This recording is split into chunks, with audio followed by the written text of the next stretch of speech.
नमस्कार मेरे सभी छोटे भाई बहनों को। आशा करते हैं आपकी पढ़ाई बहुत अच्छे से चल रही होगी। तो इस श्रृंखला में आज हमारा 8वां अध्याय है, लेसन 8। तो दोस्तों आज एक नया चैप्टर हम लोग शुरू कर रहे हैं, ऋजु रेखीय पथ पर गति, motion along a straight line path, यानी एक सीधी रेखा में गति। सीधी रेखा में गति का जो अध्याय है, इसमें हम लोग कवर करेंगे निर्देश फ्रेम, सरल रेखा में गति, चाल तथा वेग, एक समान और असमान गति, वेग समय, स्थिति समय ग्राफ, एक समान त्वरित गति के लिए संबंध और आपेक्षिक वेग। तो चलिए शुरू करते हैं। नाम से ही आप लोगों को पता चल रहा है कि ऋजु रेखीय गति, अर्थात इस पाठ में हम लोग गति का जो फ्रेम होगा उसमें ये मानेंगे कि आपकी जो गति है, कोई ऑब्जेक्ट, कोई व्यक्ति चल रहा है। कोई भी उदाहरण, अगर आप कहते हैं एक व्यक्ति की स्पीड 5 किलोमीटर प्रति घंटा है, या एक कार की स्पीड 50 किलोमीटर प्रति घंटा है, या एक बस की स्पीड 80 किलोमीटर प्रति घंटा है, तो ये आप स्वतः अपने दिमाग में मान कर चलेंगे कि वो ऑब्जेक्ट, वो वस्तु या वो व्यक्ति बिल्कुल सीधी रेखा में चल रहा है। ठीक है। तो पहला टॉपिक है निर्देश फ्रेम, फ्रेम ऑफ रेफरेंस। ठीक है। अब इसको एक छोटे से उदाहरण से समझाया गया है। तो आप ये समझिए कि आप एक फिल्म देख रहे हैं और इस फिल्म में एक सीन है। ठीक है। लेकिन आप फिल्म जो है पिक्चर हॉल के अंदर नहीं देख रहे हैं, आप फिल्म एक वैज्ञानिक की तरह देख रहे हैं। ठीक है। एक विज्ञान के छात्र की तरह देख रहे हैं या छात्रा की तरह देख रहे हैं। ठीक है। तो अब देखो इस निर्देश फ्रेम में, क्योंकि आप इस पिक्चर को देख रहे हो, इस मूवी को देख रहे हो, देखो पहली जो स्थिति है उसमें ये पुलिस वाला इस चोर के पीछे भाग रहा है। ठीक है। मैं आपको पुलिस वाले की स्पीड 10 किलोमीटर प्रति घंटा बता रहा हूँ, या आप अपनी किसी मशीन से देख सकते हैं, और चोर 12 किलोमीटर प्रति घंटा की स्पीड से भाग रहा है। अब चूंकि आप इसे एक फ्रेम में देख रहे हैं, आपको अपनी स्क्रीन पे दिख रहा होगा ना, आप अपने फ़ोन, लैपटॉप, जहाँ भी आप देख रहे हैं, तो आप इसे देखते ही बता सकते हैं कि क्या ये पुलिस वाला इस चोर को पकड़ सकता है? निश्चित रूप से कभी नहीं। क्यों? क्योंकि चोर की जो स्पीड है, चोर की जो गति है, वो पुलिस वाले से अधिक है, तो निश्चित रूप से ये इसे कभी नहीं पकड़ पाएगा। अब आते हैं दूसरी स्थिति की ओर। दूसरी स्थिति कहती है चोर की स्पीड 10 किलोमीटर प्रति घंटा और पुलिस वाले की स्पीड भी 10 किलोमीटर प्रति घंटा। तो भैया क्या इस स्थिति में पुलिस चोर को पकड़ पाएगी? सोच कर बताइए। मेरे हिसाब से बिल्कुल नहीं। अब आप कहोगे क्यों? क्योंकि आप ये देखो, दोनों एक ही स्पीड से भाग रहे हैं, तो आज से 1 घंटा बाद भी अगर दोनों की स्पीड एक ही है, तो इन दोनों के बीच की ये दूरी तो हमेशा मेंटेन रहेगी ना।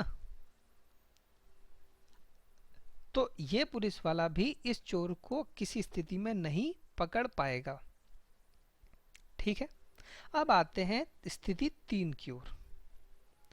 स्थिति 3 में पुलिस वाला 10 किलोमीटर प्रति घंटे की रफ्तार से भाग रहा है और चोर 8 किलोमीटर प्रति घंटा की रफ्तार से भाग रहा है। तो निश्चित रूप से देखते ही आप कहोगे कि हाँ भैया, इसमें पुलिस वाला चोर को पकड़ लेगा। इस फ्रेम में पुलिस वाला चोर को पकड़ लेगा। ठीक है ना। क्यों? क्योंकि पुलिस वाले की स्पीड ज्यादा है और निश्चित रूप से किसी एक समय अंतराल पर ये इस एक्स्ट्रा दूरी को चलकर चोर को पकड़ लेगा। ठीक है। तो फ्रेम ऑफ रेफरेंस को समझने के लिए यह उदाहरण बहुत जरूरी था। निश्चित रूप से यदि आप बाहर से देखकर इन तीनों स्थितियों का मूल्यांकन करो तो आपको पता चलेगा कि भाई ये तो 10 किलोमीटर की स्पीड से भाग रहा है, ये 12, ये 10, ये 10, ये 10 और ये 8। अब उदाहरण के लिए समझो कि चोर के पीठ पर एक कैमरा बना हुआ है, एक कैमरा बना हुआ है, ठीक है।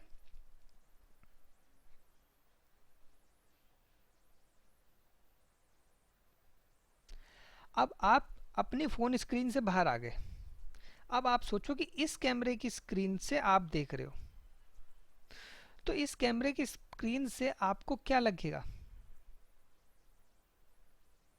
आपको ये लगेगा कि भाई ये 2 किलोमीटर की स्पीड से आपसे दूर हो रहा है, आपसे दूर हो रहा है। क्यों? क्योंकि रिलेटिवली आप तो आगे भाग रहे हो ना। उसी तरह इस कैमरे से आपको क्या प्रतीत होगा कि आपकी ओर आने वाला ये पुलिस वाला एक्चुअली आपकी ओर बढ़ ही नहीं रहा है, क्योंकि आपकी दूरी हमेशा क्या है? समान। और तीसरी स्थिति में आपको क्या लगेगा इस कैमरे से अगर आप देखते हो कि ये पुलिस वाला आपकी ओर 2 किलोमीटर प्रति घंटा की स्पीड से आ रहा है, ठीक है ना। तो ये है फ्रेम ऑफ रेफरेंस कि किस रेफरेंस से आप या किस फ्रेम से आप ऑब्जेक्ट की गति को देखते हैं, समझते हैं। देख रहे हो ना आप, अगर आप स्क्रीन से बाहर थे, इस फ्रेम का मूल्यांकन कर रहे थे तो आपको कुछ अलग दिखाई दिया। अब आपने यहाँ एक कैमरा लगा दिया, उससे अगर आप मूल्यांकन कर रहे हैं तो आपको कुछ अलग दिखाई दे रहा है, ठीक है। तो रिजल्ट क्या है? रिजल्ट ये है कि भाई इस स्थिति में ये कामयाब नहीं होगा। आई मीन टू से कि भैया चोर तो कामयाब होगा, पुलिस वाला कामयाब नहीं होगा, ठीक है। यानी कि पुलिस वाला दूसरी स्थिति में भी इसे नहीं पकड़ पाएगा और तीसरी स्थिति में पुलिस वाला चोर को पकड़ लेगा, ठीक है। तो ये है आपका निर्देश फ्रेम, ठीक है। समझ में आ गया आपको किस तरह से इसका उपयोग होना है? ये हम आने वाले सेशन में बहुत सारे उदाहरण करेंगे, आपको बहुत डिटेल में समझ में आएगा, ठीक है। चलिए आगे बढ़ते हैं। दूसरा उदाहरण निर्देश फ्रेम का। तो भैया आप ये समझिए कि इस उदाहरण में आप सी हैं, आप सी हैं। ए और बी आपके दो मित्र हैं जो एक बस में बैठे हैं और बस v स्पीड से चल रही है, ठीक है। तो यदि आप सी हैं तो देखो सी के संदर्भ में, सी के सापेक्ष, सी के सापेक्ष क्या होगा? सी के सापेक्ष ए की गति, भाई ए को क्या लगेगा? सी के सापेक्ष ए की गति। आप बस से बाहर हो, बस चल रही है v स्पीड से, बस की स्पीड है v, चलिए मान लीजिए बस की स्पीड है 20 किलोमीटर प्रति घंटा। तो आपको क्या लगेगा कि भैया ए की गति क्या है? 20 किलोमीटर। भाई ए भी तो आगे बढ़ रहा है ना। बी की गति क्या है? बी भी इस बस में बैठा है, तो बी की गति भी क्या हो जाएगी? 20 किलोमीटर पर आवर। भाई आप उदाहरण में अपने आप को रख के देखो। आप सोचो आप बस के बाहर हो, आपके दो मित्र ए और बी बस में जा रहे हैं और बस की एक स्पीड है, तो निश्चित रूप से अगर वो खिड़की पे बैठे हैं तो आपको प्रतीत होगा कि भाई वो भी आगे को बढ़ रहे हैं और वो किस स्पीड से आगे बढ़ रहे हैं? बिल्कुल उसी स्पीड से जिस स्पीड से बस चल रही है, यदि आप सी हैं। अब आप देखो ए के सापेक्ष,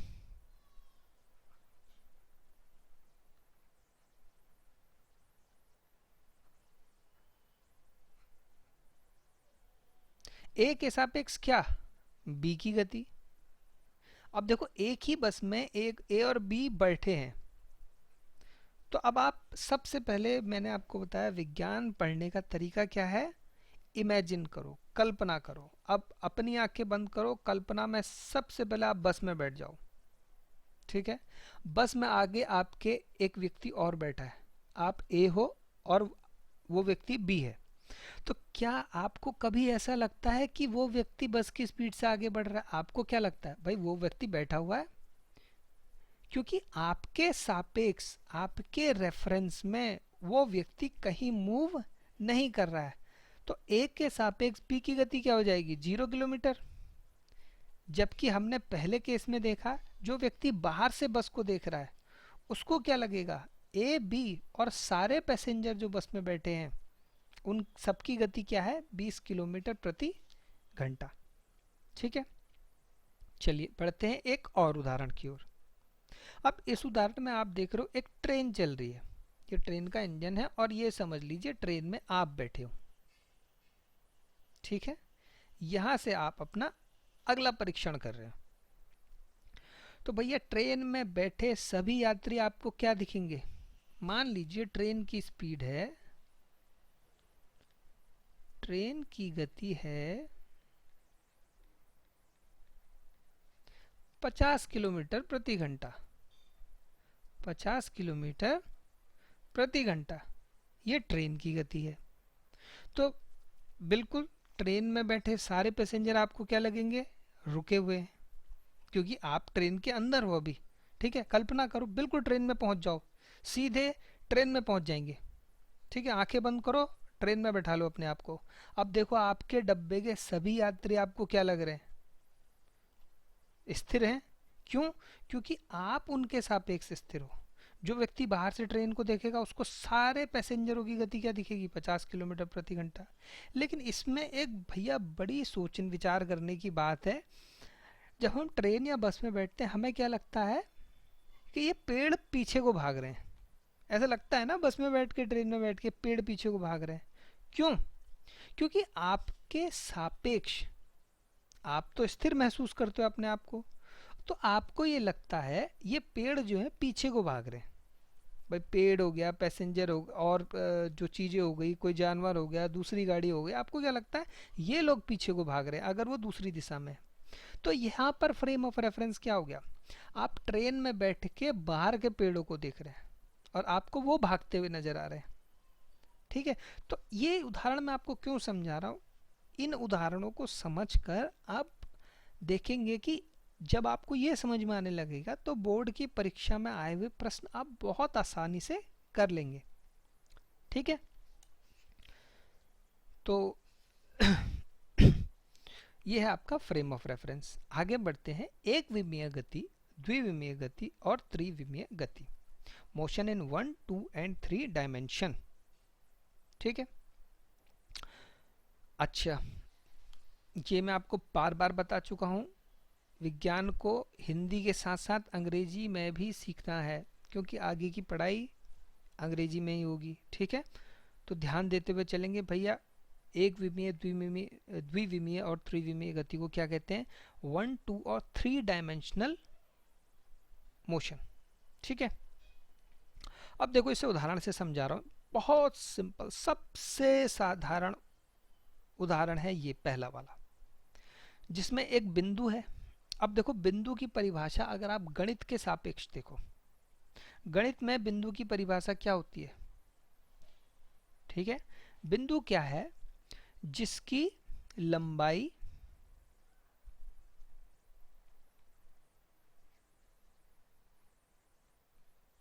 चौड़ाई और ऊंचाई क्या हो भैया? 0। ठीक है, अब आप देखो इस बिंदु में ये सारी परिभाषाएं जो है मान्य है। ठीक है, अब भैया कोई ये नहीं कहेगा कि भैया मैं स्केल से नापूंगा तो ये बिंदु की तो थोड़ी सी लंबाई आ जाएगी। अभी मान लो जो मैं कह रहा हूं कि इस बिंदु की, अब मैं अगर बहुत छोटा कर देता तो आपको दिखाई नहीं देता। ठीक है, तो ये बिंदु की परिभाषा क्या है? लंबाई चौड़ाई ऊंचाई क्या है? 0। यानी कि ये किसी भी दिशा में नहीं बढ़ रहा है। ठीक है, तो इसको क्या कहेंगे? 0 डायमेंशनल ऑब्जेक्ट। ठीक है, अब लेते हैं एक रेखाखंड को या रेखा को जिसकी सिर्फ एक लंबाई है। एग्जाम्पल लो जिसकी सिर्फ और सिर्फ लंबाई हो, अभी थोड़ी सी चौड़ाई अगर होगी तो हम उसको नेग्लेक्ट कर देंगे, हम उसको अमान्य कर देंगे। हम मानेंगे कि जो भी लंबाई, अब देखो आपके दिमाग में क्या क्या आ रहा है, एक विमीय ऑब्जेक्ट, भैया आपका पेन आ रहा है, ऑल दो पेन की देखो चौड़ाई होती है, लेकिन अभी हम मानेंगे कि पेन की सिर्फ लंबाई है, पेन की क्या है, सिर्फ लंबाई है, थोड़ी देर के लिए मान लो मेरी। तो अब इसी स्थिति में और क्या हो गया, सिंगल ऑब्जेक्ट, आपका स्केल, नहीं स्केल की चौड़ाई होती है, थोड़ा सा और जाते हैं, आपकी पेंसिल, आपकी कोई लकड़ी का टुकड़ा जो बिल्कुल सीधा हो, ठीक है, तो मान सकते हैं वो क्या है, एक डायमेंशन में। अब टू डायमेंशन या द्विविमीय कौन से ऑब्जेक्ट होते हैं, जिनकी लंबाई और चौड़ाई होती है। अब लंबाई और चौड़ाई दो चीजें हैं, ठीक है, लंबाई और चौड़ाई दो चीजें हैं, तो सोचो लंबाई और चौड़ाई, सबसे साधारण उदाहरण है, सबसे इफेक्टिव उदाहरण है आपका पेज। अपना पेज अगर कॉपी का एक आप देखोगे तो उसमें लंबाई है और चौड़ाई है, ठीक है, तो वो क्या हो गया, देखो दिमाग में इमेज बन रही है, जब तक इमेजिन नहीं करोगे, जब तक कल्पना में नहीं लाओगे उसको, अपने इमेजिनेशन में नहीं लाओगे, विज्ञान को पढ़ने में मजा नहीं आएगा, ठीक है। तो जैसे ही मैंने सिंगल ऑब्जेक्ट कहा, जीरो डायमेंशन आपके दिमाग में बिंदु आ गया, वन डायमेंशन का आपके दिमाग में पेंसिल आ गई, टू डायमेंशन का तो आपके दिमाग में पेज आ गया। अब सोचो थ्री डायमेंशन में आपके दिमाग में क्या आएगा, ऐसा क्या होता है जिसकी लंबाई चौड़ाई ऊंचाई होती है, भैया चाय पत्ती का डब्बा लाते हो, अब आप कहोगे भैया मैं तो पैकेट वाली लाता हूँ, सोच लो थोड़ी देर के लिए, चाय पत्ती का डब्बा, ठीक है, तो उसकी क्या होती है, लंबाई चौड़ाई और ऊंचाई होती है, ठीक है, तो वो आपका थ्री डायमेंशन हो गया ऑब्जेक्ट, ठीक है, या कोई वस्तु। अब आप मुझे एक चीज का जवाब दो, आप क्या हो भाई, अपने शरीर को देखो और सोचो कि आप क्या हो, भाई आपकी लंबाई भी है, आपकी चौड़ाई भी है और आपकी ऊंचाई भी है, तो आप क्या हो, थ्री डायमेंशनल। रफली अगर एक लेमैन की भाषा में सुने तो जो एक समतल पे नहीं होता, ठीक है, जो प्लेन में नहीं होता, जो एक दीवार पे चिपकाया नहीं जाता, दीवार पे क्या चिपकाते हो, कैलेंडर चिपकाते हो ना, दीवार पे फुटबॉल को तो नहीं चिपका सकते हो, नहीं चिपका सकते ना, तो जिसको दीवार पे चिपकाया नहीं जा सकता वो थ्री डायमेंशनल ऑब्जेक्ट होता है, ठीक है, ये मोटा मोटा समझने के लिए आपके, ठीक है। चलिए बढ़ते हैं अगली स्लाइड की ओर।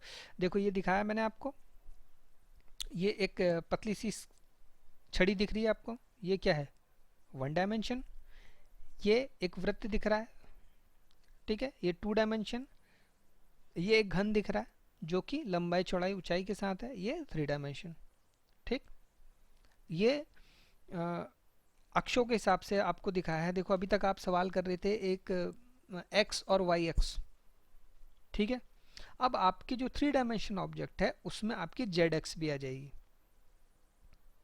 ठीक है, थ्री डायमेंशन में क्या आ जाएगी आपकी जेड एक्स। तो अब आप देखो एक और साधारण उदाहरण, आपका जो ब्लैक बोर्ड है, आपका जो ब्लैक बोर्ड है उसमें क्या है, लंबाई है और चौड़ाई है, तो वो क्या है, टू डायमेंशनल ऑब्जेक्ट है, टू डायमेंशनल ऑब्जेक्ट है। अब थ्री डायमेंशनल को बहुत अच्छे से समझने के लिए भैया एक सिंपल और साधारण सा उदाहरण है, जिसको ये समझ में नहीं आ रहा कि भैया ये तीन अक्ष कहाँ पर होंगी, एक्स वाई तो समझ में आ रहा है, मैं कॉपी में बना लेता हूँ, भाई कॉपी में बहुत सारे सवाल करे होंगे ना आपने, ये मान लिया मूल बिंदु है जीरो, ये भैया एक्स एक्स है, ये वाई एक्स है, बोले भैया जेड एक्स कहाँ बनाऊँ, तो जेड एक्स कैसे बनती है,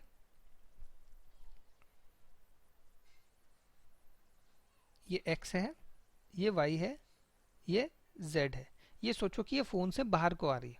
अब आप कहोगे भैया कैसे सोच लूँ, मुझे समझ ही नहीं आ रहा है।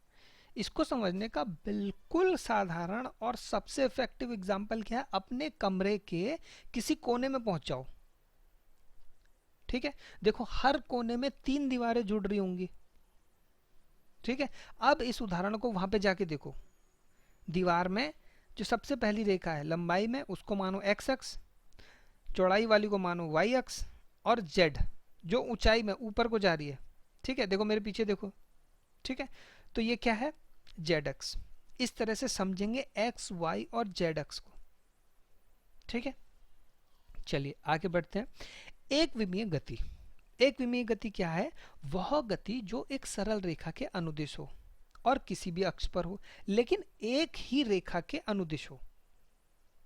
ठीक है, तो इस पाठ में हमने पहले ही माना था कि हम ये मान कर चल रहे हैं कि गति जो है एक सरल रेखा में होगी।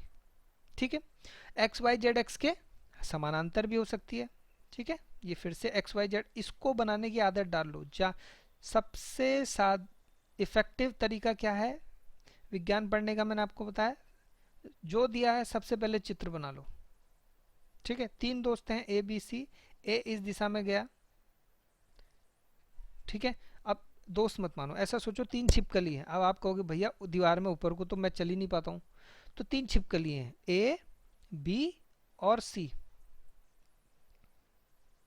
ठीक है, अब देखो मेरे पीछे कैमरे में, देखो ये दीवार दिख रही है, ये कितना अच्छा एग्जांपल आप लोगों के लिए आ गया। ये दिख रहा है, देखो एक छिपकली यहाँ को गई एक्स एक्स, एक इधर गई वाई एक्स, और एक नीचे को आई, तो क्या हो गया जेड एक्स। ठीक है, द्विविमीय गति, द्विविमीय गति, तो भैया द्विविमीय गति वो गति है जो एक्स वाई, वाई जेड और जेड एक्स समतल पे या एक्स वाई जेड एक्स के समांतर हो। ठीक है, अब देखो इसको समझने के लिए भी बहुत अच्छा उदाहरण, मेरे पीछे दीवार दिख रही है, इसको यदि एक्स एक्स मानो, इसको वाई एक्स मानो और इसको जेड एक्स मानो, तो देखो पीछे की जो पिंक दीवार है, गुलाबी दीवार है, ये 2 अक्षों से मिलकर बनी है, एक एक्स एक जेड।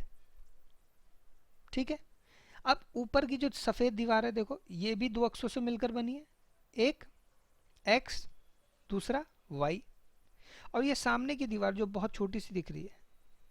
ठीक है, यानी कि 3 अक्षों से मिलकर एक्स वाई और जेड, 3 अक्षों से मिलकर भैया 3 तल बन जाएंगे। फिर कमरे के कोने पे पहुंचो, देखो उसे ऑब्जर्व करो, सब समझ में आएगा, बहुत आसान है। तो ये भैया एक समतल बन गया।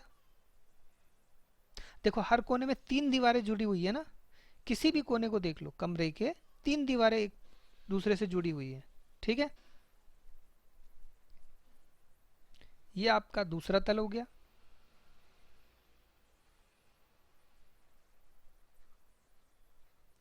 इसको थोड़ा दूसरे डिजाइन से बना देते हैं। देखो इनको समझना बहुत जरूरी है, एक बार हमें ये समझ में आ गया ना, तो ये समझो कि हमारे लिए सवालों को करना बहुत आसान हो जाएगा, इसलिए मैं इस पर समय लगा रहा हूं।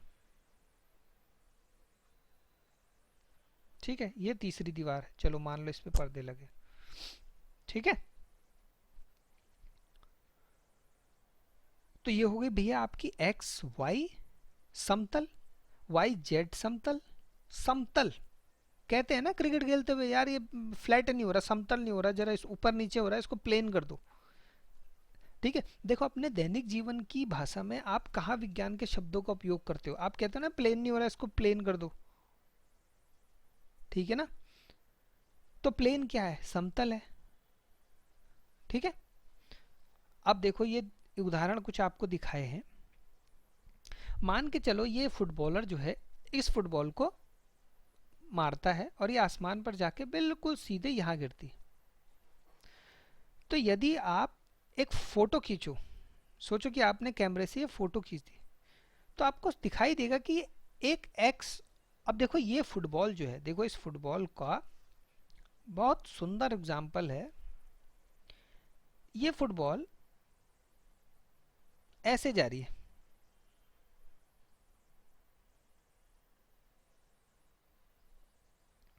ठीक है भैया, मान लेते हैं सीधी जा रही है। अब आप कहोगे भैया मेरी तो फुटबॉल उड़ते हुए जाती है, ऐसे ऐसे बिल्कुल जलेबी की तरह, ऐसे नहीं जा रही है।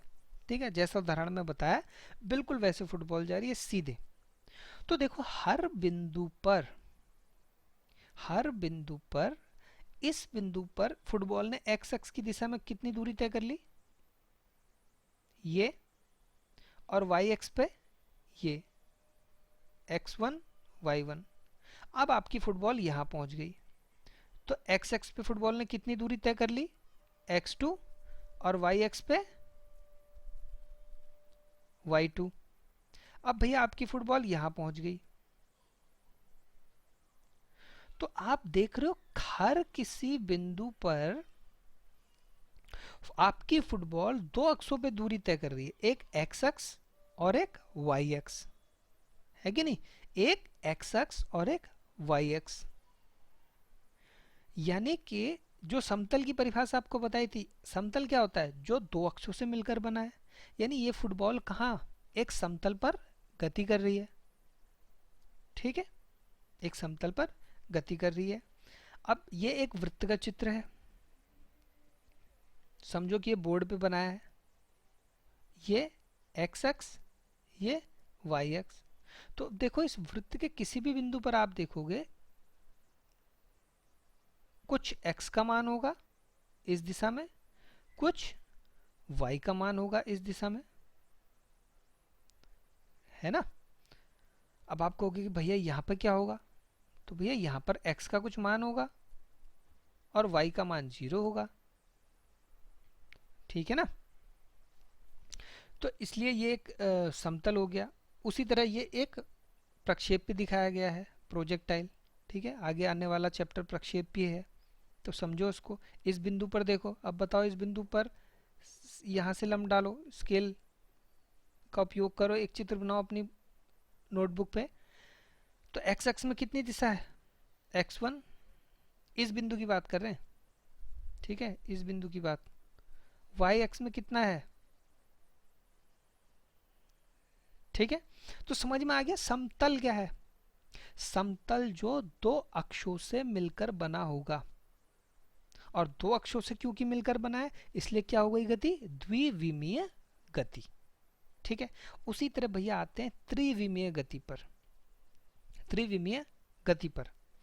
तो अब आप देखो मैंने आपको द्विविमीय गति में बताया कि कोई पॉइंट, कोई भी पॉइंट, यहां बताए थे ना आपको बहुत सारे पॉइंट, x और y से मिलकर बना है, ठीक है। यहां से अगर 0 से आप चले थे तो यहां चलने के लिए आपको x की दिशा में x1 और y की दिशा में y1, तब आप यहां पहुंचे ना, तब ये फुटबॉल यहां पहुंची x1 y1। ऐसे ही एक कुछ दूरी तय करके यहां पहुंची होगी x2 y2। तो अब देखो त्रिविमीय गति में आप x और y तो चलोगे ही चलोगे, z भी चलोगे, ठीक है। फिर कमरे के किसी कॉर्नर पे पहुंच जाओ। अब देखो ये जो मेरे पीछे की दीवार है, मान लो ये एक x है, इससे मेरे सर तक पहुंचने के लिए कैसे आओगे आप एक दूरी तय करोगे x अक्ष पर, ये एक दूरी तय करोगे y अक्ष पर, यहां पहुंचोगे, फिर यहां से नीचे को आओगे तो क्या होगा, z, ठीक है। सिंपल उदाहरण है, आप अपने कमरे के किसी कोने पर पहुंचिए, कमरे के कोने को 3 अक्षों में विभाजित करिए, x y z। अब सोचिए कमरे के किसी बिंदु पर हवा में कोई बॉल लटकी हुई है, उस बॉल तक पहुंचने के लिए आप सबसे पहले कहां गए, मूल बिंदु 0 0 से x की ओर, यहां कोई बॉल लटकी हुई है, ठीक है, क्योंकि ये 3 डायमेंशन है, तो आप ये सोचो ये बॉल लटकी हुई है ऊपर दीवार से, ठीक है। तो इससे पहुंचने के लिए सबसे पहले आप x एक्सिस में चले, फिर y एक्सिस में चले, और फिर z एक्सिस में चले। तो ये समझ में आ गया आपको, 3 डायमेंशनल, 3 दिशाओं का उपयोग हो रहा है यहाँ पे, x y और z, ठीक है। ये देखो मैथमेटिकल एग्जाम्पल है, बहुत सुंदर एग्जाम्पल आपको दिखाया है। ये तो मूल बिंदु है 0 0, फिर कमरे के कॉर्नर पे पहुंचो, ठीक है। जब तक विजुअलाइज नहीं करोगे, दिमाग में चित्र नहीं बनाओगे, बार बार उठ के कोने में जाने की जरूरत नहीं, कमरे के विजुअलाइज करो, दिमाग में चित्र बनाओ। दीवार का ये कोना है, ये दीवार का एक कोना है, ठीक है, एक्स एक्सिस पे चले x1, वाई एक्सिस पे चले y1, जेड एक्सिस पे चले, देखो ये चले एक्स एक्सिस पे, ठीक है। ये कन्वेंशन हमने माना है कि पहले हम x में जाएंगे फिर y फिर z, आप कैसे भी जा सकते हो, ठीक है। फिर चले भैया कहाँ, y एक्सिस पे, फिर चले भैया z एक्सिस पे, 3 अक्षों पे चल के आप इस बिंदु पर पहुंचे, ठीक है। तो समझ में आ गया, एक विमीय, द्विविमीय, त्रिविमीय, ऑब्जेक्ट भी समझ में आ गया, अक्ष भी समझ में आ गई, कमरे का विजुअलाइजेशन कर लिया, कमरे में क्या एक विमीय है, क्या द्विविमीय है, क्या त्रिविमीय है, ठीक है। कमरे में हवा में जितना भी स्पेस है उस पर किसी बिंदु को मान लो और सोचो मूल बिंदु से वहां मैं कैसे पहुंचूंगा, सारे कॉन्सेप्ट आपके क्लियर हो जाएंगे, ठीक है। चलिए आगे बढ़ते हैं। अब अगला विषय है एक समान गति। एक समान गति, इसको ग्राफ से मैंने दिखाया है। आप ये समझिए एक समान गति मतलब, हाँ एक बहुत अच्छा उदाहरण एक समान गति का, सोचो आपके लाइफ में क्या होता है, ठीक है। घड़ी के सेकंड की सुई, भैया देखते हो टिक टिक टिक टिक हर सेकंड में एक समान दूरी तय कर रही है। अगर वो एक समान दूरी तय ना करे तो भैया 7 बजे स्कूल जाना है, पता चला 8 बज गए, क्योंकि घड़ी तो एक समान दूरी तय कर ही नहीं रही थी, कभी वो फास्ट हो जा रही कभी स्लो। तो किसी दिन सुबह 4 बजे स्कूल पहुंच जाओ, किसी दिन 8 बजे पहुंचो, पता ही नहीं चल रहा है। तो घड़ी जब तक एक समान गति नहीं करेगी, एक समान गति नहीं करेगी, तब तक घड़ी बनाने का उद्देश्य पूरा नहीं होगा। समझ रहे हो? तो देखो परिभाषा क्या है, यदि कोई वस्तु, गतिमान वस्तु समान समय में समान अंतराल की दूरी तय करती है, ठीक है, बहुत सिंपल सी बात है भैया, समान समय में समान दूरी तय करना, एक समान गति, कोई ज्यादा सोचने का विषय नहीं है। ये ग्राफ क्या बता रहा है, देखो पहले सेकंड में, पहले सेकंड, ये पहला सेकंड है जहां दूरी कितनी तय करी, किसी व्यक्ति ने 10 मीटर प्रति सेकंड की स्पीड से। तो भैया क्योंकि एक समान स्पीड थी तो दूसरे सेकंड में उसकी दूरी क्या हुई, ये भी 10 मीटर हो गई, ये भी 10 मीटर हो गई, ठीक है। अब देखते हैं असमान गति, अब देखते हैं असमान गति। अब आप जा रहे हो स्कूल, आप जा रहे हो स्कूल, अच्छा खासा 10 मीटर की स्पीड से आप जा रहे हो, 9 बजे का स्कूल है, 9 बजे का स्कूल है। अब किसी से आपने रास्ते में टाइम पूछा, आपने पूछा अंकल जी टाइम क्या हो रहा है, उसने बोला कि बेटा 8:50 हो गए, 8:50 हो गए। तो भैया आपने यहाँ से दौड़ लगाना शुरू कर दिया, आपने अपनी स्पीड बढ़ा दी, आपने कहा भाई मैं स्कूल देर से पहुंचूंगा, मैं आज खाऊंगा मार, ठीक है। तो आपने स्पीड क्या करी, बढ़ा दी, डबल कर दी, यहाँ 10 मीटर पर सेकंड थी यहाँ 20 मीटर पर सेकंड कर दी। अब जैसे ही आप स्कूल के गेट पे पहुंचे, ठीक है, दूर से आपको देखने लगा कि भैया अभी तो प्रार्थना शुरू नहीं हुई है, इसका मतलब मैं समय पर हूं, अब मैं हल्के चल सकता हूं, अब मैं हल्के चल सकता हूं। तो आखिरी के 1 मिनट में आप हल्की स्पीड में हाफते हुए स्कूल के अंदर पहुंचे। तो इस तरह की गति में क्या था, आपका असमान गति थी, एक ही स्पीड में नहीं थे ना, घर से चले तो नॉर्मल स्पीड थी, किसी ने बताया अरे तुझे देर हो गई है तो आपने दौड़ लगानी शुरू कर दी, गेट के बाहर से आपको दिखा भी बच्चे प्रार्थना के लिए नहीं हुए हैं तो आपने स्पीड हल्की कर दी। तो ये क्या गति हो गई, असमान गति। परिभाषा को पढ़ो, यदि कोई गतिमान वस्तु समान समय में, ठीक है, तो पहले मिनट में 10 मीटर पर सेकंड, दूसरे मिनट में 20 मीटर पर सेकंड, तीसरे मिनट में 5 मीटर पर सेकंड असमान दूरी तय करे तो उसे असमान गति कहते हैं। सारे उदाहरण हम करेंगे बोर्ड परीक्षा में, जितने उदाहरण आए हैं तो ये सब और क्लियर होगा, ठीक है। अभी बेस बनाते हुए चलेंगे। अगला है भैया, ये जिसको नहीं आता, ठीक है, मैं आपको बता दूं जब मैं पढ़ाई करता था मैं बड़ा बेवकूफ़ था, मुझे पूरब पश्चिम उत्तर दक्षिण कुछ समझ में नहीं आता था कि भैया पूरब से आ रहा है उत्तर से आ रहा है। इस डायग्राम को अपनी कॉपी में बनाओ, पूरब पश्चिम ईस्ट वेस्ट, उत्तर, नॉर्थ और दक्षिण, साउथ। मैं आपको अपनी स्थिति बता रहा हूँ, मुझे ये बड़ी मुश्किल से याद हुआ था। ठीक है, अपनी नोटबुक में पेन से याद कर लो, पूरब, पश्चिम, उत्तर, दक्षिण, उत्तर, दक्षिण। ठीक है, भारत के नक्शे में देखो, इमेजिन करो भारत का नक्शा कैसे होता है। अब सोचो पूरब में कौन कौन सी आते हैं, क्या आता है ईस्ट में, वेस्ट बंगाल आता है। ठीक है, पश्चिम में क्या आता है, गुजरात आता है। उत्तर में क्या आता है, जम्मू कश्मीर। दक्षिण में क्या आता है, चेन्नई। ठीक है, इमेजिन हो रहा है। अब ये कई बार सवाल में ये लिखा जाएगा उत्तर पूर्व, उत्तर पूर्व। तो उत्तर पूर्व क्या होता है, उत्तर और पूर्व के ठीक बीच में अगर ये 90 डिग्री का कोण है तो उत्तर पूर्व क्या होगा, यहां से 45 और यहां से 45। ठीक है, नॉर्दर्न ईस्ट, ठीक है, या नॉर्थ ईस्ट, या नॉर्थ ईस्ट। कहते हैं ना ये नॉर्थ ईस्ट से आए हैं। उत्तर पश्चिम, वेस्टर्न नॉर्थ या नॉर्थ वेस्ट।